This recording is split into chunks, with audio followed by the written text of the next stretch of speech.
I love arcade games. These quick coin-gobbling machines were once a staple of gaming with how names like Midway and SNK became synonymous with the very term. But as time passed, consoles became capable of replicating what was at the arcades, and going to a physical location to play video games quickly became obsolete.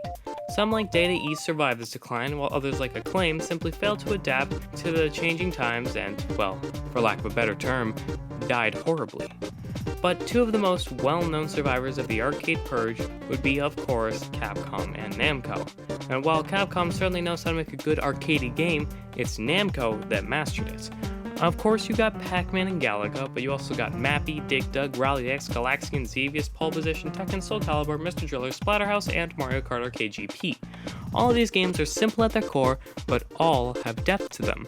They are the very definition of arcade experiences, easy to pick up, yet hard to master, and every single one is different. But there is one constant with the now Bandai Namco that can still be felt today, and that constant has always been milking the ever-living shit out of Pac-Man. For 40 fucking years, this yellow bastard has been subject to re-releases, reimaginings, compilations, cartoon, a cafe, and whatever the fuck else they settled on their weekly crack smoking sessions. I kid, but they have truly shown that nothing is off limits for the guy. But can you really blame them when they have one of the most iconic faces in all of gaming? But most of that fame can be attributed to that iconic maze gameplay, and they managed to remake that shit to varying success. But what if you took the concept of Pac-Man and translated that to a platformer? Makes sense, right? The most simple arcade game meets the most simple game style. So let's see it! Oh, shit, I guess I gotta be more specific than that. Ooh, I got it. That uses classic elements. That is 2D. That translates the maze gameplay. That doesn't use tilt controls!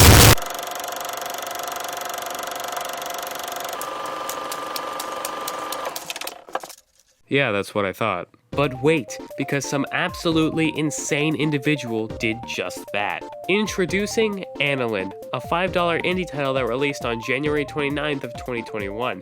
And if you told me that Bandai and Namco themselves made this, I would 100% believe you. So let's dive into this little indie title to see if it successfully adapts the Pac-Man formula, starting with the main campaign.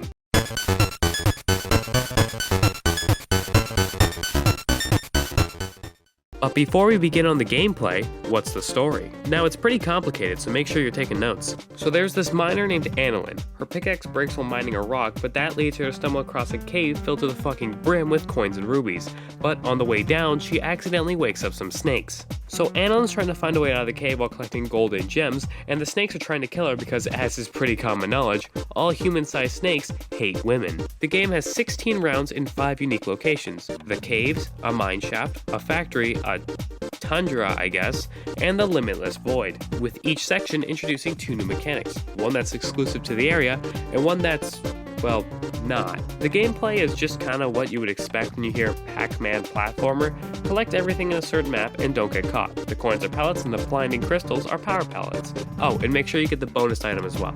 Actually, now that I think about it, it's more similar to Miss Pac-Man with how every round has a different map. But it also adds some optional elements to help make the formula more modern, the smallest of which would be these adorable little garments for most of the snakes. But the bigger one is this continue system where if you get a game over, you can continue for the price of half your score. But playing this in the context that it's an arcade experience, so much that there are these little borders to make it seem like a cabinet, you can't help but feel dirty whenever you use it, like you're breaking some kind of unspoken rule. There's also a pause button where you can then end the game whenever you want, but unless you're taking a break or trying to perfect the game, there's not really much reason to use it.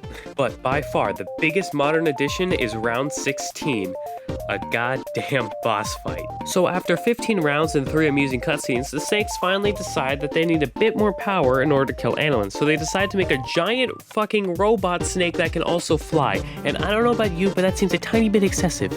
You meet this robot in the dark void of nothingness, and you have to collect blue coins while dodging the snake's attacks to make your pickaxe reappear once again, which you then have to use to hit the massive massive snake as it smashes its face against the ground. And after every hit, it will introduce a new mechanic, like blasting across the screen or sending out little robot snakes to chase you. Hit it till it's dead to see the credits roll. Make sure you write all that in your notes. There will be a test next week. But in all seriousness, this boss does a brilliant job of adding new elements while being based off of what you've been doing all game, and it brings a bombastic finale to what is honestly a pretty simple arcade-inspired game. But that's not to say that the rest of the game doesn't introduce new mechanics, so let's talk about the new mechanics. The starting area, the caves, just gets the player used to the gameplay itself, but the second area brings in these ropes, which are definitely inspired by Donkey Kong Jr. Oh, and the snakes get the ability to jump down from some platforms for the rest of the game. Have fun. Area 3 has these landmines that erupt for a second or two after you step on them, so don't step on them unless you want to get fucked. But it also adds these conveyor belts, which again sees use throughout the game after. Area 4 is ice physics, but whoa, wait. It's the good kind of ice physics. You see, instead of slip sliding all over the goddamn place, it's used sparingly to add extra challenge to certain parts of the maps and to test what you've learned thus far. Area 4 also adds these falling platforms. You see, they're a lot like the mines, but instead of eruptions, it just crumbles, and no, they don't reappear afterward. Hey, it's the lunar landslide from the future. Okay, I just noticed while editing that I accidentally combined worlds 4 and 5. So, including the boss fight, there are 6 worlds. I assume the Steam page doesn't count the boss because it says 5. So, yeah. World 5 has the falling ground and 4 has the ice physics. Also, the cutscene is cute, but I wonder what it would look like if I turned hats off. So I just wanted to clarify that. I'm an idiot. Now back to your scheduled programming. I also believe that the snakes get further the faster you go, but don't quote me on that. Alright, so I've said everything I want to about the mechanics. Before we continue on, let's rattle off a few more positives about the normal game. Don't worry, this shouldn't take too long. First up is the character designs, which I adore. The snakes designs, for example, while they are simple at their core, are fantastic at showing their personalities through little details. But easily the best design in my eyes would be that of the title character herself. Annalyn is a fantastic example of what happens when you combine some old with some new. Her outfit itself is most likely based on Mario, and her palette seems similar to that of Mega Man. Her eyes being rounded jet black like a lot of other 8-bit protagonists. So mix all of those together along with some new elements like a hairstyle and headlamp, and you get an extremely expressive and unique character that would fit right at home with the rest of the gaming icons of old. And then we have the music, and while I'm not much of a music guy myself, I can say that every single song in this soundtrack is at least good. I'm not kidding when I say there's not a single one that I dislike. But now it's time to move on, and this is where it gets a whole lot more interesting.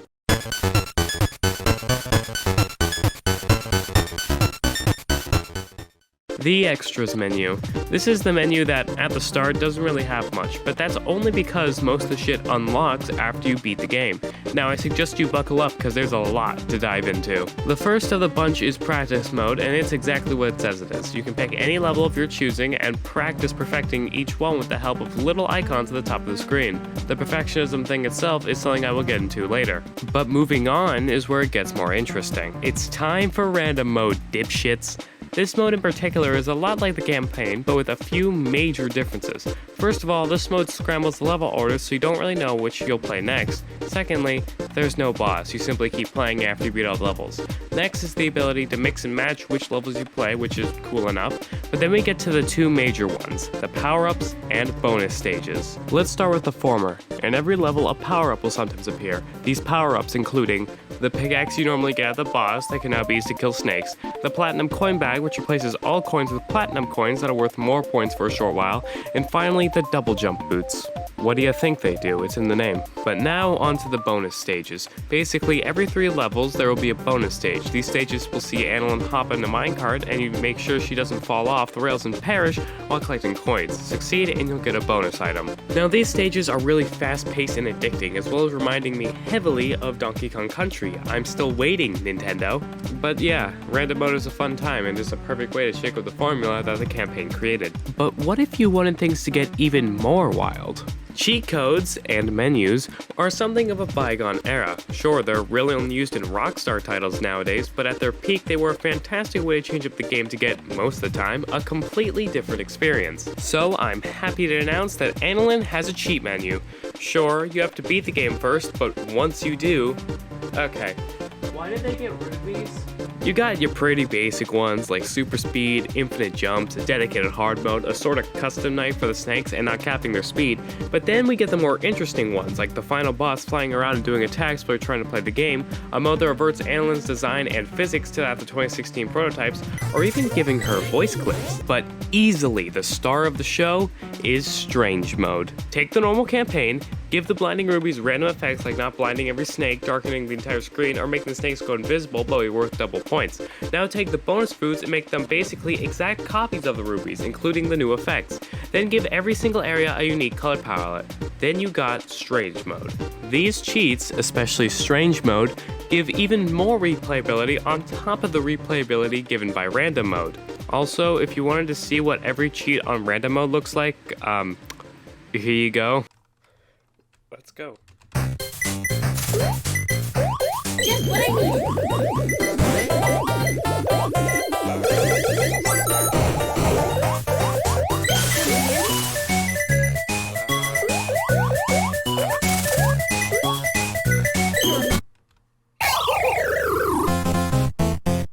Now, normally I would say something along the lines of, alright, let's wrap this up, and jump to the conclusion to end the video.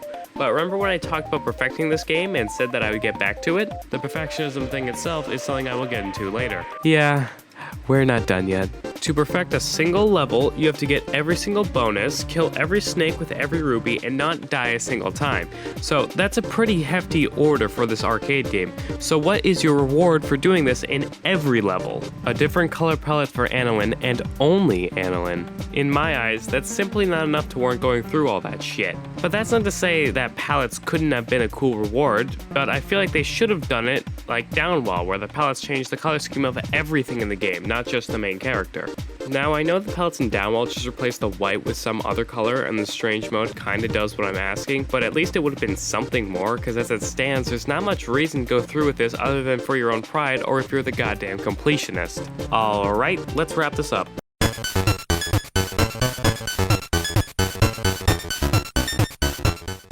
Annalyn is a modern take on a classic formula, and from what I've seen, the best to execute this concept. It stumbles a bit with completion rewards, but that's really the only negative I can think of. The rest is fantastic.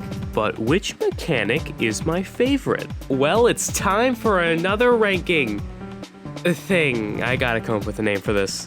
At number 8 is the ice. While I did say these are the good kind of ice physics, it's still ice physics, meaning it can be a toss-up between fun and challenging or as annoying as fuck. Number 7 is for the conveyor belts. This is diet ice, so everything comes with it to a lesser extent. Number 6 is home to the wind. It can get annoying, like once in a blue moon, but most of the time you'll probably forget it's even there, or I know I did. Number 5 is the falling platforms. They do some fun puzzle things with it in the final level, but it's just kind of average. Number 4 is for the ropes. It adds a nice challenge and you can avoid the snakes a little easier. Also, I like the DK Jr. reference. That's fun. Number 3, I gave to the landmines. These are fun and add a fast-paced and chaotic element to everything. I love these little shits. Number 2 is SN-4K3. This is a fantastic final boss and a fantastic annoyance during normal gameplay. Good shit. And finally, number 1 is the bonus stages. Minecart level go brrr. Well, that was fun. I enjoy sharing opinions, but more importantly, I can now put ranking in the tags. But now I've said everything I wanted to. So, thank you for watching, and I hope to see you in whatever project I get wrapped up in next. And now, if you'll excuse me, I'm gonna go back to playing Sonic Frontiers.